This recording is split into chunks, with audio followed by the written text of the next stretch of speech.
Two duplicates remain. They barricade themselves in a luxury spa suit on the upper hotel levels, tending cuts and with stolen towels and mini bar alcohol. While without the Russian men, without their numbers, and after being torn apart piecemeal over 2 days, they claim nobility is finally their calm nobility is finally cracking. One crew keeps watch in shattered balcony. The other sharpens a kitchen knife against a marble sink. We go for Malric and the masked brute, one says. If they aren't available, the other asks if we did anyone near them. Bad idea. Let's go for the fucking. I guess they're also warriors. Never mind. The warlord and the lunatic. Yeah, basically.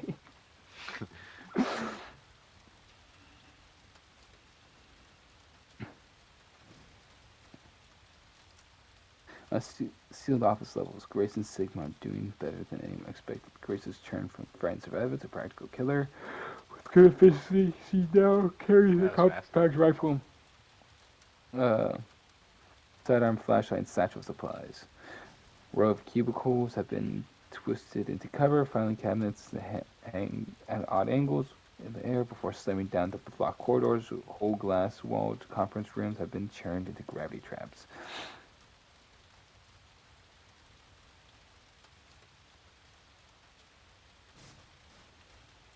Grace lays the building map and spreads it across the desk. Maintenance shafts too dangerous. Small floors are too open. If we keep forcing people upwards, they'll bottleneck straight towards the cinema and aquarium levels. Sigma stares at through the window at the city below.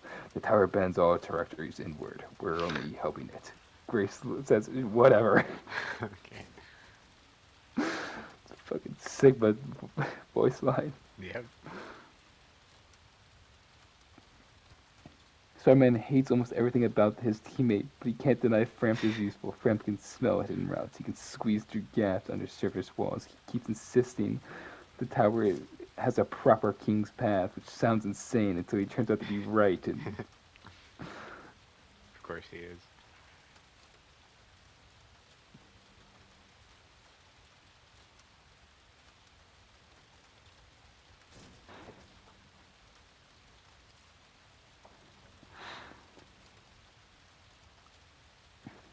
the aquarium level is one of the strangest sections of the building. Blue lit tunnels, tank walls full of slow moving shadows, and suspended walkways over dark water. It's beautiful enough to make people forget how vulnerable they are. Weiss and Martha move through it like a patrol. Martha hooked insect legs click softly with the polished floor. Weiss tests the sightlines with tiny glyph flashes, measuring reflection angles, retreat routes, and she has not she has not had to commit to a major duel yet, but she knows that luck never lasts. She says, "You're too loud when you're nervous," to Martha. Martha chitters in protest. Weiss pauses at the tank window and catches movement in the reflection behind her. She whirls her blade up, but it's only Courier and Trevor Beaumont emerging from the side hall again, with the toolbox changed in half, dismantled vending machine. No blood is drawn, they separate once more.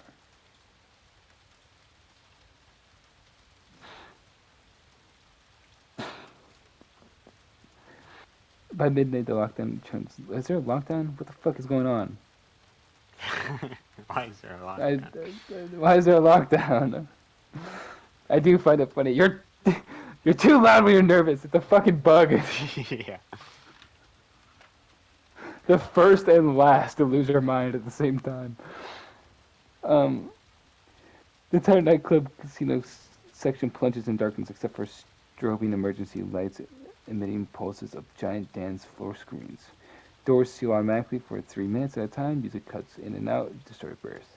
Unfortunately, but also are not among the other. Neither are Cheeto and Yuri.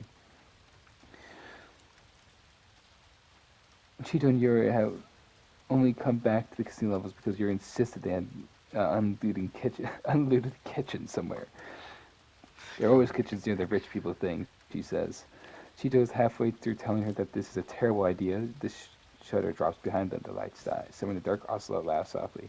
Unfortunate timing. Bayonetta voice falls from nowhere and everywhere, velvet over broken speakers. Children really shouldn't have wandered in a nightclub.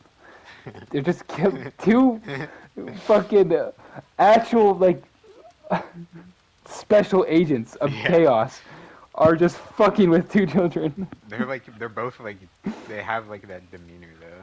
They're both just like assholes.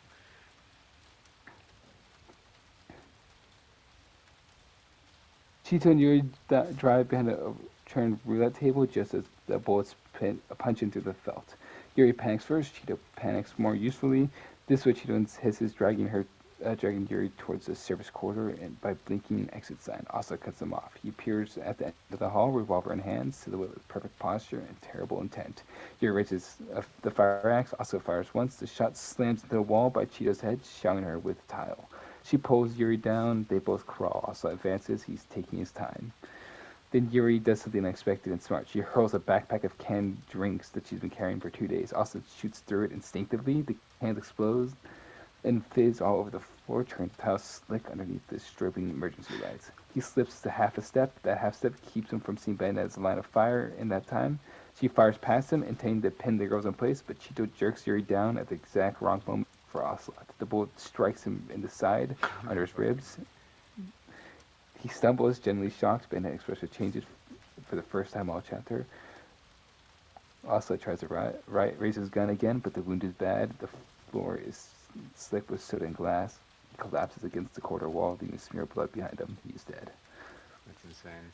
That's lame. I feel like that's a fitting end for him, but still lame. Yeah. Who were the first The people lower maintenance. that you put in? Ash and Cassandra. I want them to die. Yeah, So gotcha. I'm just gonna have them die next. I'm gonna see if I can't have them die in the next chapter. I don't know about next chapter. They haven't really done much. Kill him! Hello. Hello. That's violent. Sorry, I should rephrase that. Guards, take me away. That's better. That's better. Guards, take me away. Take me away. Take me away. Take me away. Wesker. I also Okay, thought the that. lower maintenance Wesker! corridors are a maze of unfinished walls, exposed pipes, elevator guts, and half-powered utility rooms. We're doing like a cleanup thing. We're not having like some losers be in the finale. Stars. That's Nemesis. Same difference. Stars. He's fucking Nemesis on a newspaper. She's in a fucking Stars. basically just he's at a He's fucking reading the front casino. page. Yeah, that's what I'm saying. Looks up. Doors. There's like nothing related to stars at all in the newspaper. It says man. It just says like. fucking Local thing. taxi like jumps curb, kills man. Stars. I was gonna say old man yells at clouds. Stars. Fucking he can't even read. Yeah. He sees an S, a Can't T, read. an A, and an R, and he's like stars. Yeah. There's like the fucking. There's like what is it? The astrology section or whatever, and it's talking about the stars. Stars. Just stupid. Instantly interested.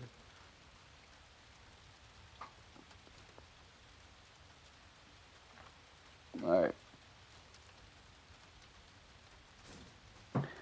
Wesker's made Dagorath. Doo-doo-doo. Wesker's mapped where Dagorath can fit, where she can force enemies to bottleneck, and where the tower heating ducts make her presence sound larger than it is. He wants people to think that lower floors are impossible. Tonight, someone tests that assumption. Mark wants revenge on Cassandra and Ash, but Tony wants movement and blood. When they find a service stair leading down to maintenance, they take hoping to flank through hidden routes. Tony hears rushing in his head, even when no one's there. Mark's bleeding through his bandage from the hotel fight, using anger as pain management. That makes him reckless. They enter a long pipe corridor and Cat walks overhead. Wesker watches from one of them. What? Oh, one of the catwalks.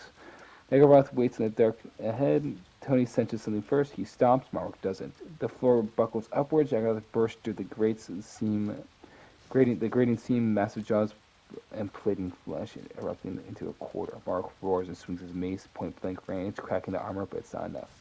Tony goes for the flank, moving faster but trying to climb to strike at softer tissue. Wesker drops down behind them, and the real fight begins. Mark is exactly the kind of opponent that can survive disaster longer than seems possible. He plants his feet and simply starts trading violence with a horror bigger than he is. He batters Jaggeroth's head plates in. He takes a slash from one of her protruding limbs and keeps going. He even clips Wesker once across the jaw when the man gets too close. Tony manages to leap onto Jaggeroth's side, hammering an eye ridge with a savage fist and a stolen knife. For one glorious moment, it almost works. Then Wesker catches Tony by the throat and flings him into a pipe bank, hard enough to dent metal. Mark turns to protect him. Jaggeroth lunges. Her jaws close around Mark's midsection and drives him backwards into the support column. He tries to pry himself free, still swinging the mace with one hand into her face. The blood is already pouring down to the concrete. Tony gets up, staggering, charges with a scream. Wesker intercepts him, but a piece of the catwalk, shaken loose by Jaggeroth's thrashing, comes crashing down between them. The impact forces Wesker back. Tony is left with split-second choice: save Mark or run. He goes for Mark. Mark shoves him away. Move, you fool! Tony hesitates for a second too long. That second's long enough to see Jaggeroth wrench sideways and tear Mark free from his own footing. The mace drops. The column gives way. Steam erupts when it clears. Mark's crumpled underneath the bent support steel. Chest ruined. Tony flees into the steam before Wesker finished the job. That's crazy. Tony should have died there. He threw. Well, I mean, given the fact of who they were fighting, I think they did a pretty damn good job. Yeah, but mostly Marek. Oh, Tony jumped on the back of Jaggeroth and started beating her eye. I see. I must not have heard that, but... Mark was going hard. Imagine clipping Albert Wesker is the fucking crazy thing. Touching him. What was I gonna say? How much longer do you think you guys are gonna take? Because I think I might go eat some food real quick. This is the second chapter, so you have a lot of time. Because like, I mean, I'd like to game at some point. If you guys, I don't know how many more you guys plan on doing. This is the only one I'm doing. Then I'm going to bed. Yeah. I see. Gotcha. In that case, I will stick around. Continue. Okay. Just real quick, Tony survived an ambush because it also is kind of more accurate that he detected Jaggeroth before anything else. He survived an ambush from a crazed Russian dude with a revolver by just being like, wait, I heard something, and there was no noise whatsoever. Paranoia. Well, he really beat his way through like an entire floor of people alone, and he's just like, he calls in to be like, yeah, I'm good, this floor's empty. Wait a second, I heard something. Yeah, when you heard nothing. And basically, I lied. I'm going to go eat real quick. I'll be back. Alright. Good luck. They pushes several survivors into the same zone. The cinema entrance decks, huge poster walls, low carpeted halls, dread concession stands, projection booths, and black auditoriums full of rows that can conceal almost anyone with which has decided to reign. Oops, wrong word. Frankenstein has spent the night fortifying entrance lanes, torn seats, snapped rails, projection equipment, which has turned the upper catwalks to aerial perches and hung curses, like tripwires over doorways. Spider-Man and Friend enter from the east. Grace and Sigma push up from the office access stairs. The two duplicates, the only duplicate comes. What the fuck? When did the other one die? Good question.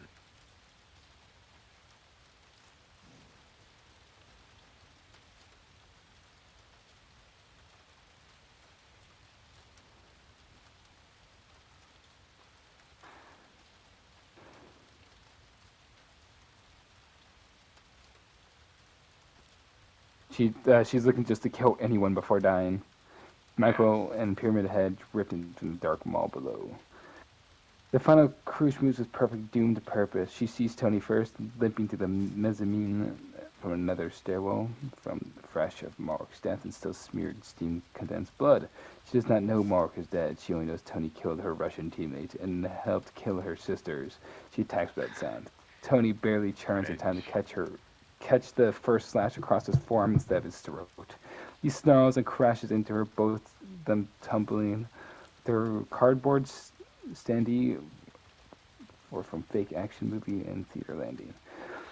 They land with a utter hatred and very little finesse, knife versus fist versus broken display shards. Tony is stronger in raw brutality. Crucia is cleaner, faster, and still fighting for the dead. She buries a knife into his side. He headbutts her hard enough to break her nose. She slashes again. He catches her wrist. At the exact moment, the theater doors behind him burst open.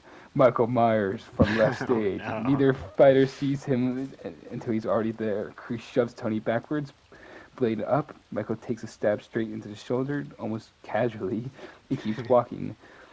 He catches her wrist in one hand. She tries to cut free with the other. His knife goes into her abdomen once, and then again, she's dead. Yeah.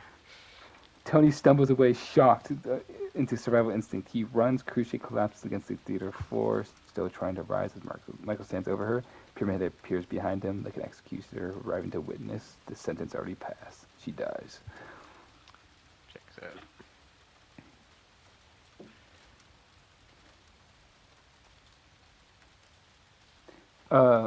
Also, real quick, the reason Tony dies is because there's a police officer with main character syndrome that kills him Oh. That's in lame. How I Met Mary. Yeah, he just like you took it up. He literally was like you took up all the newspaper space and shot him. Oh my god. Yeah.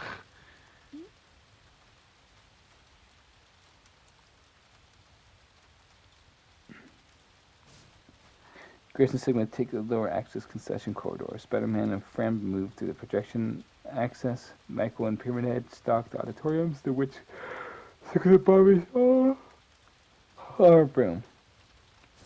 Bayonetta arrives last. She says nothing when she sees Ocelot's not there. The witch makes the mistake of laughing. Lost your little gunman, dearie. That's enough. The fight is spectacular with both combatants scaled down. The witch drives and hurls green fire, ripping arcs across the theater balconies.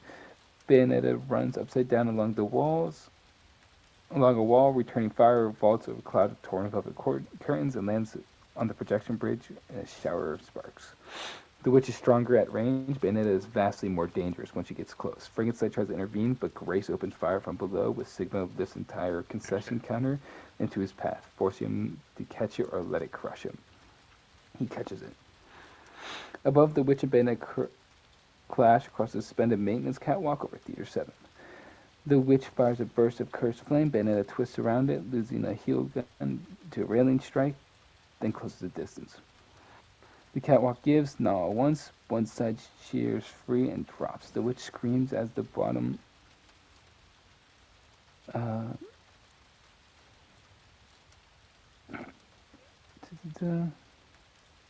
as the broom slips from her control, Bayonetta grabs the rail with one hand and swings herself to safety on the collapsing edge. The witch falls through the torn cinema screen into the theater below. For one beat, there is silence, and impact sound reaches everyone. The movie. Grace and Spider-Man reach from opposite seat aisles. They find the body of her body broken across a row of shattered chairs.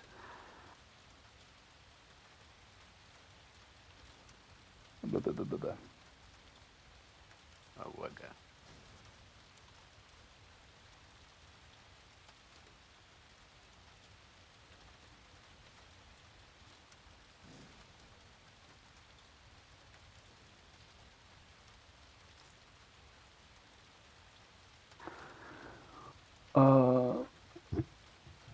Fuck, dude.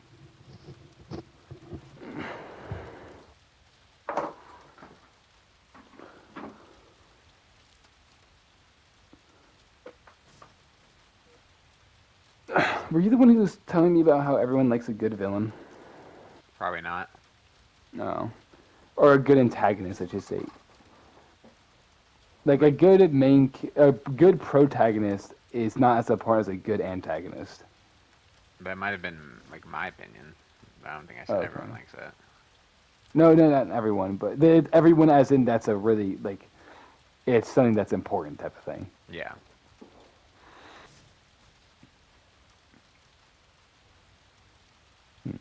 I don't know why I remember that. That's it.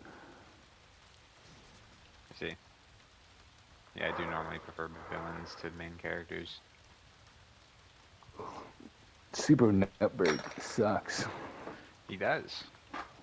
In I season like one, mostly.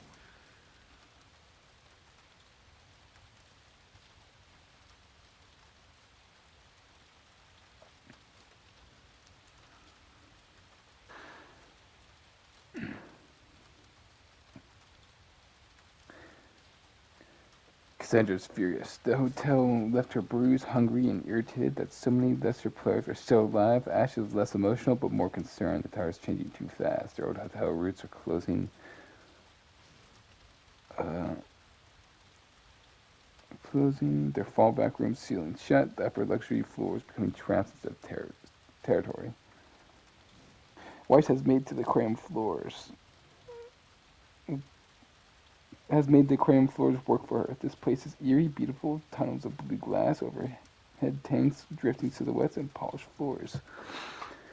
She has become more dangerous in the quiet, not because she's bloodthirsty, but because she learned what kind of people survive in this tower. She's the ones that act before it's too late.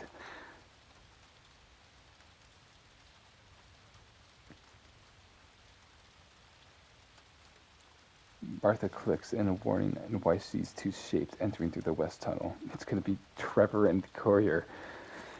Probably. Spider-Man and Fram have become an infuriating problem for everyone else. They don't own a floor, they don't dominate a zone, but they keep showing up at exactly the wrong moment for killers. Fram finds routes nobody should know. Spider-Man turns those routes into fast rescues, sabotage paths, and escape lanes.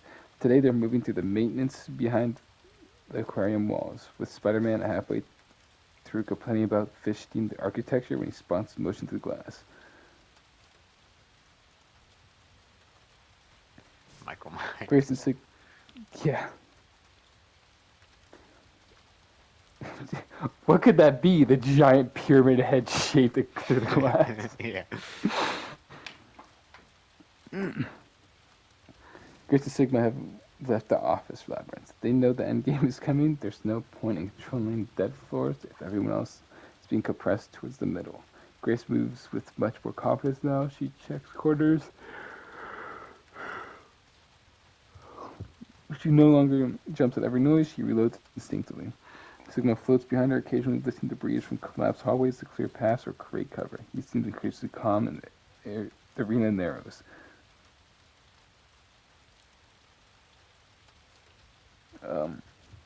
Tony goes feral. What a name for a fucking chapter. Mark is dead. Crew's team is dead. The Russian man's dead. Tony should feel satisfied. Instead, he feels empty. This emptiness becomes something of a manner by day 5. Without Mark's sheer force besides him, Tony moves differently, faster, less swift, more like a knife looking for a hand to hold it. He raids maintenance closets for duct tape, rope, or cleaning chemicals. He takes 2 knives off a dead security display mannequin and says nothing. He begins laying traps on routes between the aquarium and shopping levels. Frankenstein was loyal to the witch because that was the role forced on him, but not because he loved her. What a weird thing to state. But seeing her broken in the theater seats did something to him. He now stalks the entertainment decks alone, not howling for revenge, but searching for a purpose. He doesn't know what to do. He chooses movement. Movement leads him towards the aquarium. Cassandra and Ash enter the central tunnel just as Weiss triggers the first glyph. A flash of icy light bursts beneath Ash's fleet, not enough to fully immobilize her, but enough to disrupt the balance between and force her into less graceful landing.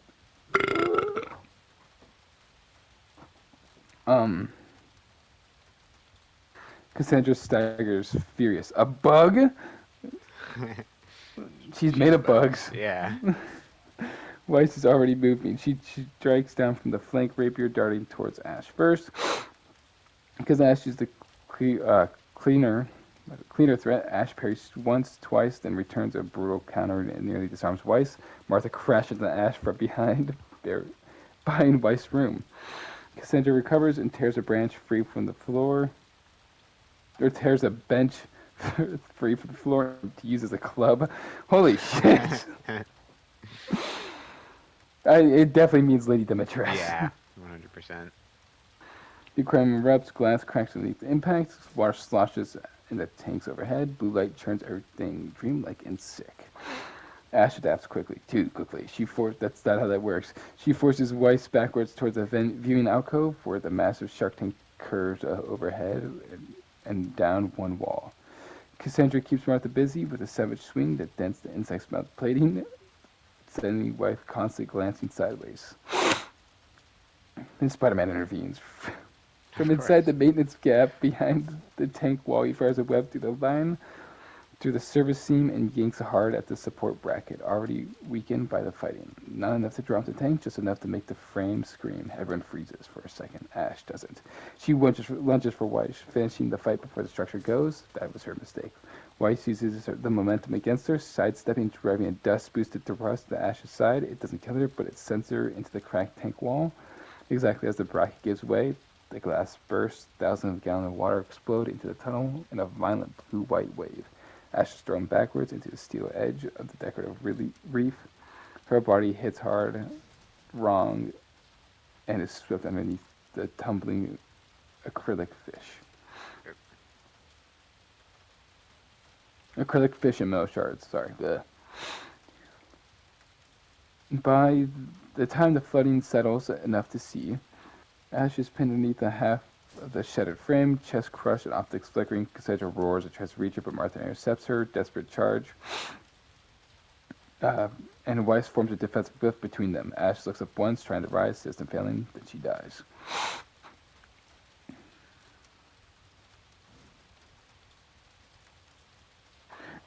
Spider-Man winces from the maintenance hatch. Oh no, okay, this got real. Fripp says nothing. Great. Fripp just looks at him. Shut the fuck up.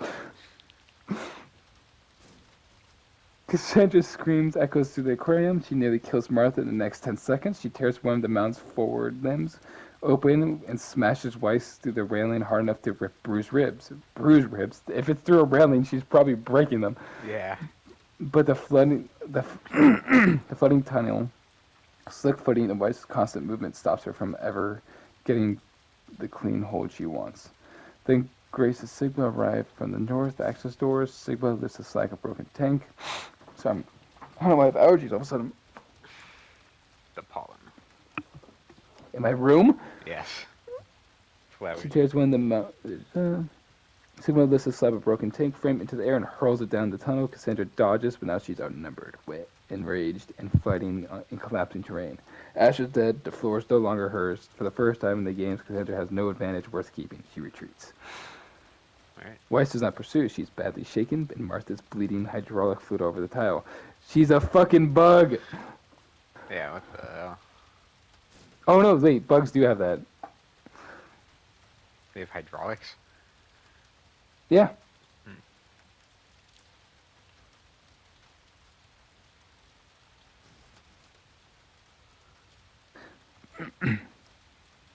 I know spiders do in us in particular, but it's easier for the body to work that way. It's not hydraulic fluid, but it's a type of hydraulics fluid. I see. Weird. It is really weird to think about. It's really creepy.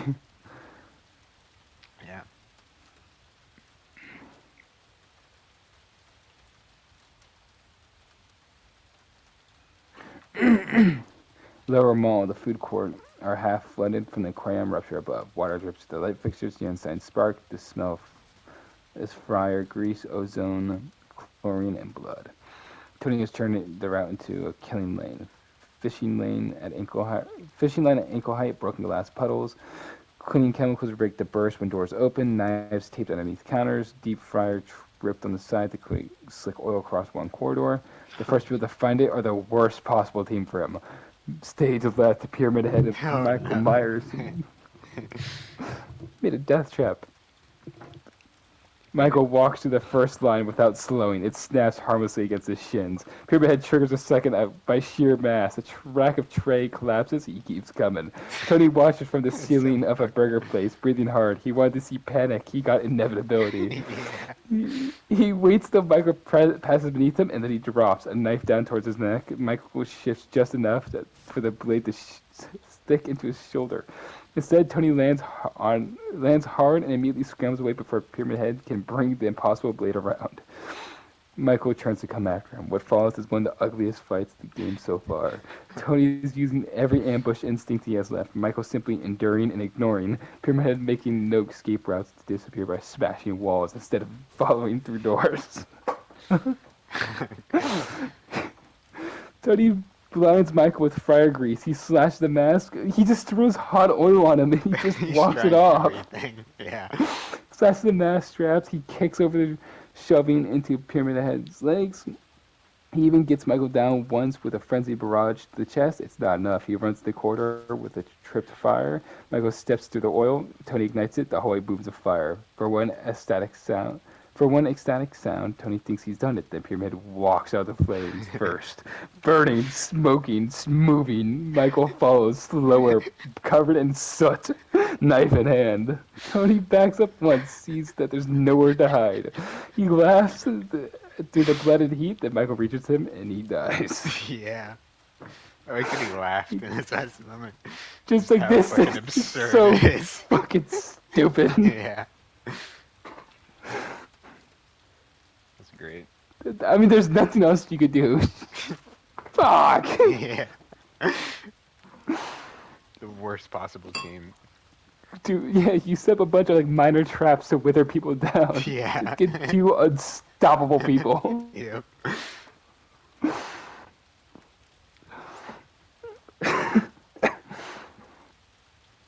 It's doing such a good job with this one. I'm so happy. Yeah, same.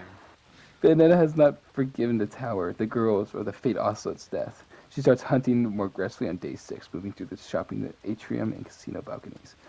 She finds Chito and Yuri again near the sealed sushi bar. This time, it's not a stylish warning. She opens fire immediately, driving them to the kitchen area behind the counter. Yuri throws trays and curses. Chito tries to find any exit that isn't death.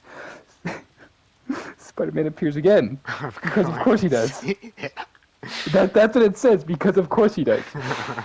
Swinging through the skylight gap 2 floors above and hitting Bayonetta's with a web-clogged light fixture hard enough to interrupt her aim again. Okay, new plan. Stop trying to kill the girls. Bayonetta spins, shooting the fixture apart and nearly catches Peter in the shoulder. He lands behind an overturned hostess stand and mutters this absolutely going to into the stress nightmares. Chito and Yuri escape to the dumb leader shaft, while Bayonetta and Spider-Man trade another brief frantic skirmish. No one dies again. Bayonetta leaves angry. Spider-Man survives by exactly enough. Oh, this is a fucking fight. By the construction floor above, the offices have become the chapter's second major battleground. Frankenstein flanks Yagoroth there by accident. Or fate, if Frank were telling it. The half-finished levels are open concrete, sculpting dangling cables, and exposed elevator cables. Plenty of room for something huge to move. Plenty of drop hazards, plenty of places and strength to matter more than finesse. Wesker is scanning the perimeter when Frankenstein arrives, carrying a rebar, a spear, and a riot shield taken from some dead dude.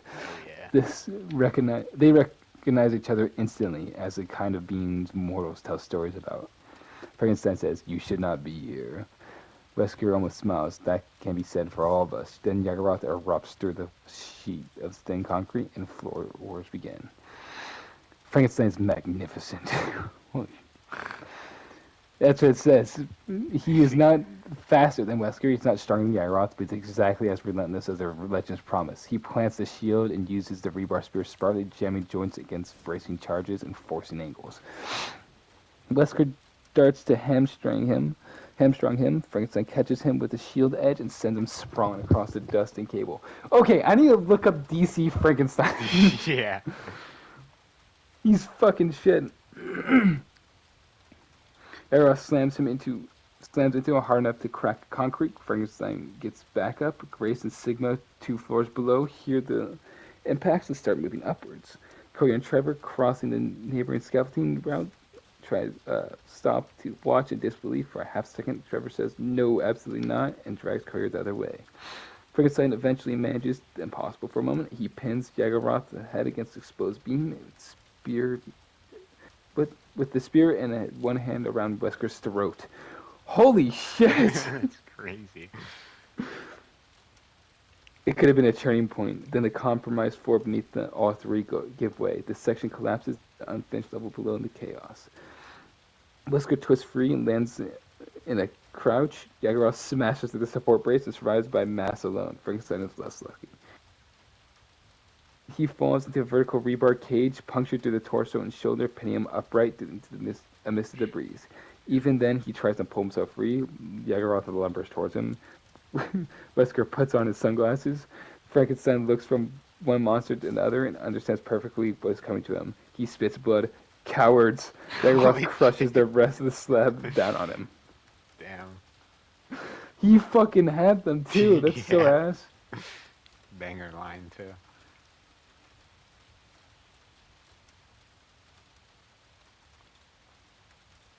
It's such a. This one's so good for some reason. It's Yeah, I honestly know. going so hard. Can you look up like Frankenstein, please, and give me like a lore breakdown while this Yeah. loads? Let's see.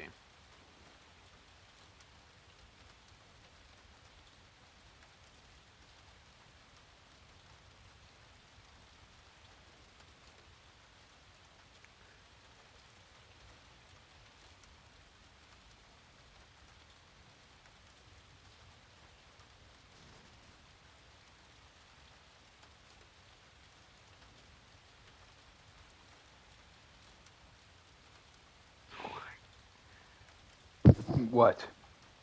Uh,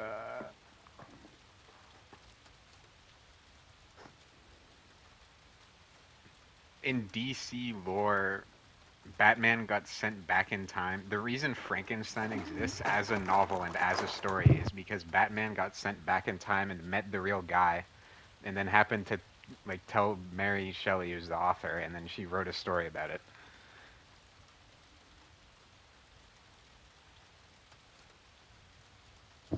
And that's why the monster exists? No, that's why the novel exists. Okay. That's even more absurd than what I was looking for, but whatever. Yeah, that's just the first thing I read. Oh, Lucas.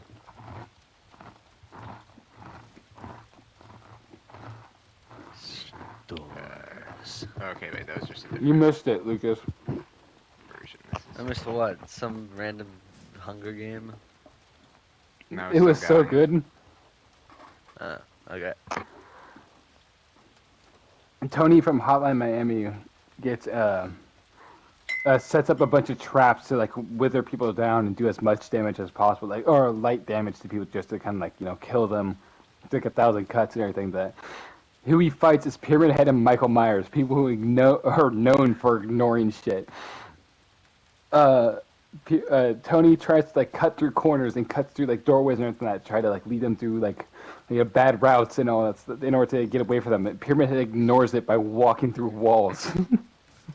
He doesn't give chase through doorways. He just straight up ignores. And then Frankenstein from DC Comics almost kills Jaggeroth and Wesker at the same time. Yeah, it was nuts.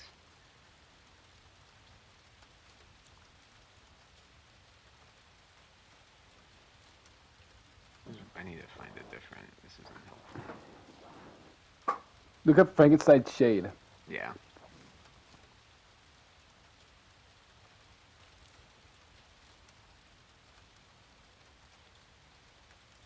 Why is he one-handing a minigun? Badass.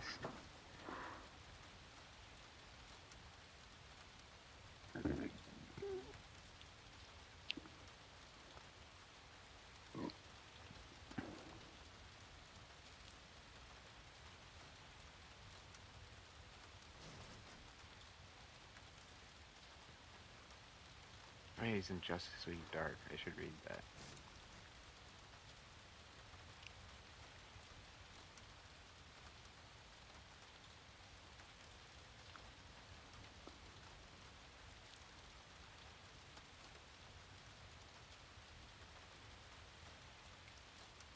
Frankenstein versus Omak. He fights Omak.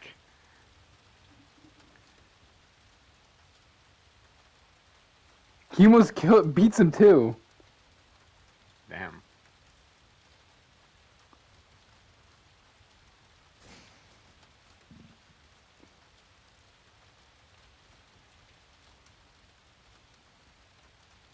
He doesn't have a lot of lore from what I can see.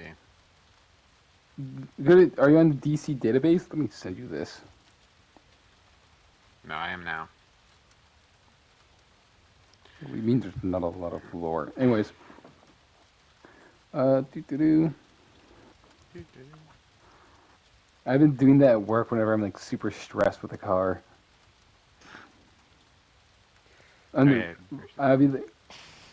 I'd be underneath a fucking car and I'd just be like, just like whispering that to myself because it's that where I start like cussing at myself.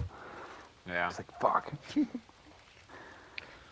I can just see the fucking, you know the meme of like the one dude sitting and he like there's two paths. One leads to a beautiful palace, the other one leads to like a dark mansion. It's just like fucking goddamn shit.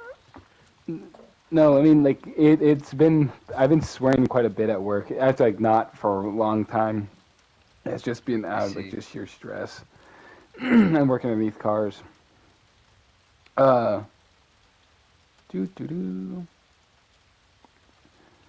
There's a couple other things that I've been stressed about, and I also like mutter and like mumble to myself. I mumbled like songs to myself, or like start singing songs to myself.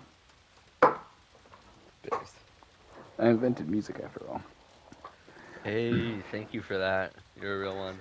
Cassandra Demetrius moves through the darkened atrium like a ghost. Without Ash, the tower feels colder. She climbs the escalator rail like a panther ready to drop on the balcony level above a pharmacy kiosk. Her claws carved through the metal strutters. With ease, she's looking for anyone. She finds someone, Spider-Man. He lands lightly behind and toppled directly, board webbing cracking skylight, keeping it from collapsing further. He churns. Okay, so this is happening. Cassandra smiles. Little spider. The fight begins instantly. She swings a bone, breaking strength, tearing chunks of metal railing as she lunges for Peter. Spider-Man survives only by constant motion, web lines, flips, kicks, and desperate dodges. Peter isn't trying to kill her, he's trying to stall her out, because he knows something she doesn't. Cassandra lunges again. Spider-Man webs her feet to the escalator railing and yanking hard. She rips free. But that brief delay is enough. A massive blade tears directly board behind her. Or behind Peter, Pyramid Head has arrived. Michael follows. Peter sighs. Yep, that's my cue. He swings upwards towards a broken skylight and disappears. Cassandra turns just in time to see two horrors approaching through drifting dust. For the first time since the games began, Cassandra looks uncertain. She slashes Michael across the chest hard enough to stagger him. She even manages to catch Pyramid Head's arm with a deep claw strike. But she's fighting two things that do not behave like their more opponents. Michael absorbs the punishment without hesitation. Pyramid Head corners her with a methodical sweep of the massive blade. Eventually, she backs into the escalator pit. She kills the power cable, collapsing the stairs. Michael drops into the pit with her. They struggle for less than 10 seconds. When Pyramid Head reaches the bottom, Michael's standing. Cassandra is not. Makes sense.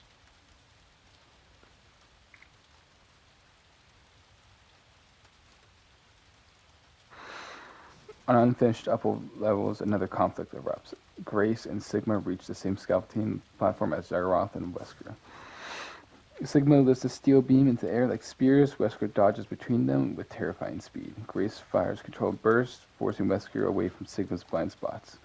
Jaggeroth smashes through the scaffolding supports, trying to collapse the entire structure beneath them. The fight is chaotic, loud, and dangerous, and draws attention.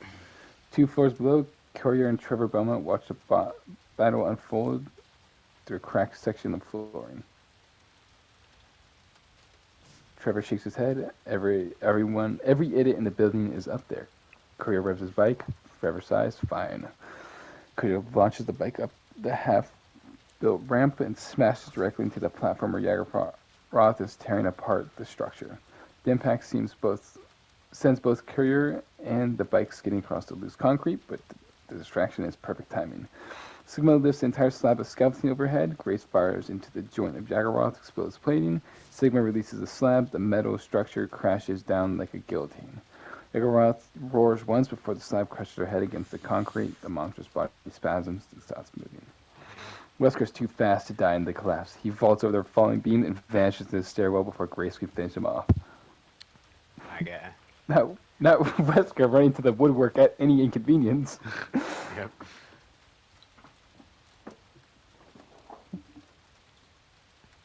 Grass!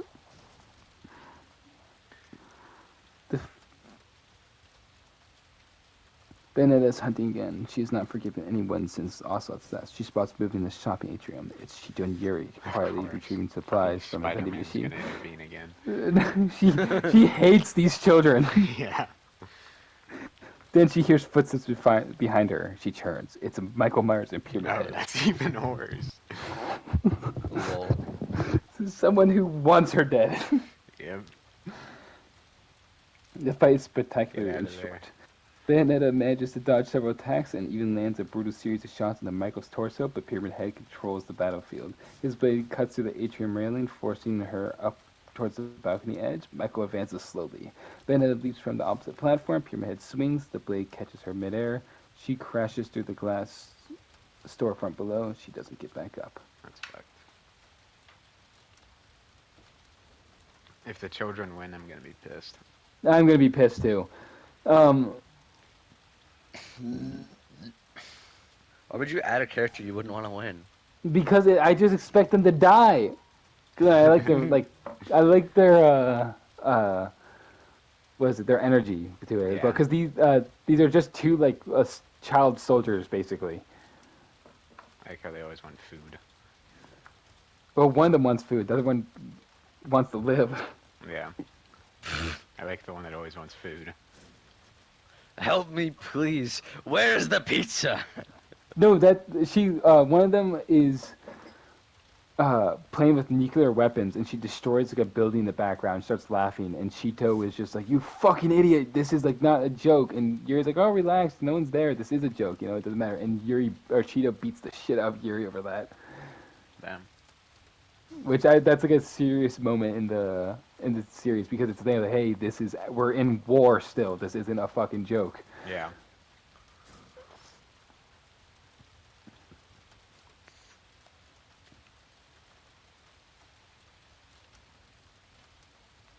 The tower forces everyone upwards. One stairwell connects the atrium to the rooftop. The ambush begins when Wesker attacks. He launches in the shadow and nearly kills Grace instantly. Sigma catches him mid-lunge with a gravity pulse. Trevor steps in with his whip. Wesker fights like a nightmare. He disarms Trevor in seconds and nearly snaps Coyer's neck, and even dodges Sigma's gravity burst. But then numbers finally catch up to him. Spider-Man webs Wesker into the stair railing. Grace fires. Trevor lands his finishing blow with a steel pipe. Spider-Man out of here. Wesker slumps against the railing, still smiling, dead. Damn. Spider-Man has been such a nuisance, but that's so lore accurate for him. I imagine Frampt had just dug holes through all the... he hasn't worked with Frampt once, but he, made routes and shit. I didn't read some of... Yeah, I didn't read some of these, but Frampt straight up just made and found random-ass passageways that Spider-Man has been using. Yeah. Did I read that or tell you that yet? Yeah, I think so. Okay, I know at the beginning, but there's another one where he just is, making holes. Of course.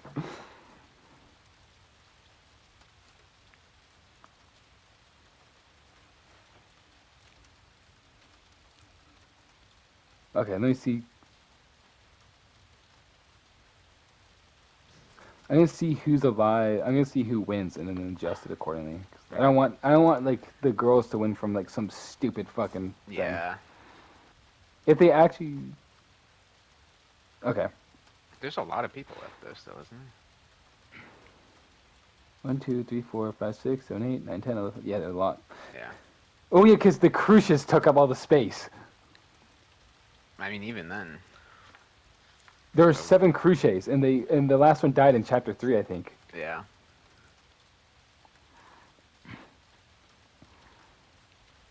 The first clash begins almost immediately. Michael Myers moves first.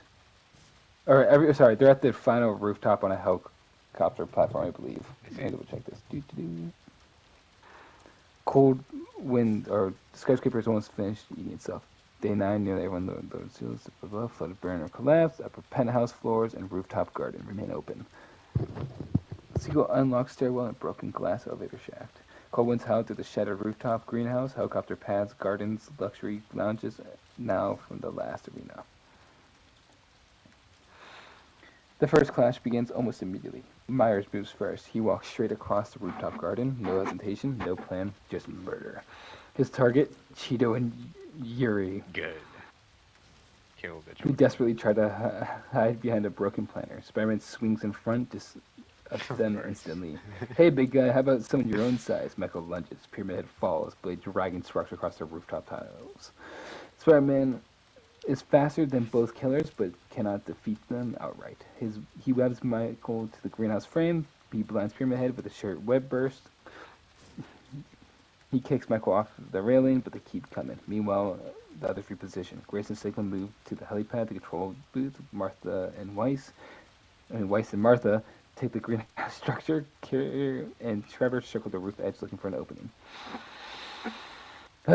Yuri trips over a broken integration pipe while trying to escape. Cheeto grabs her hand, but Michael Myers is already there. Spider-Man shouts and tries to swing back across the rooftop. Too late. Michael Knight falls. Yuri collapses, dead in the dirt.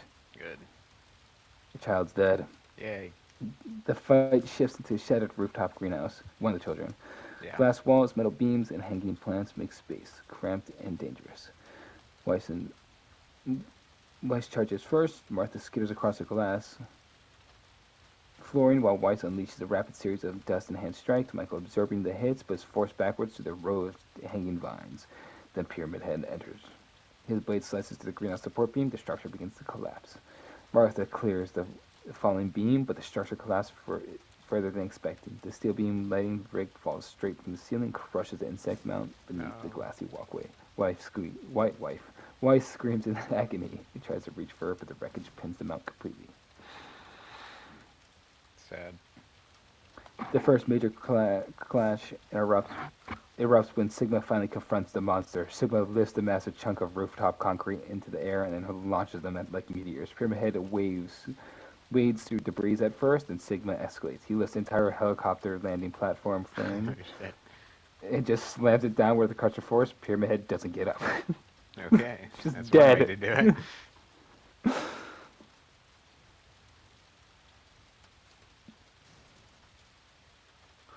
Framp finally meets something that he cannot outmaneuver. While slithering through the rooftop vent, he scouts and he encounters Michael Myers waiting in the shadows. Framp tries to retreat. Michael grabs him and slams him against the vent frame. The knife falls once and then again. Spider-Man hears the noise too late. Framp's body falls from the vent, opening onto the rooftop.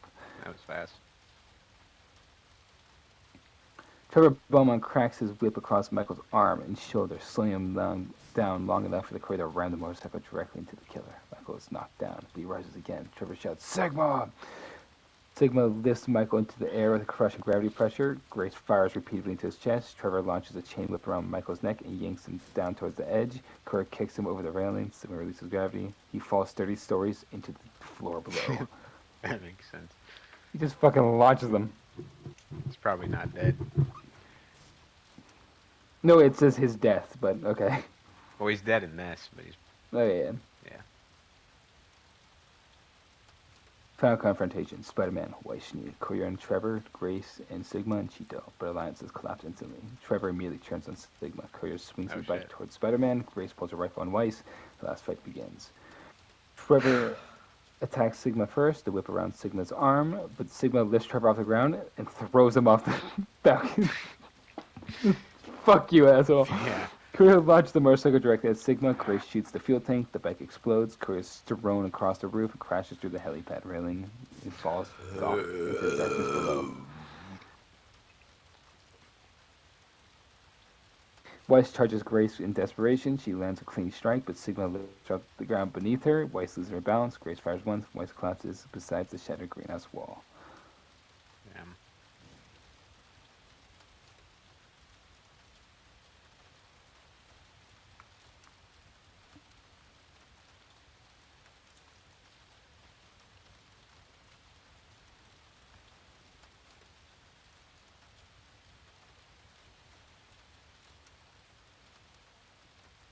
Oh, what the hell?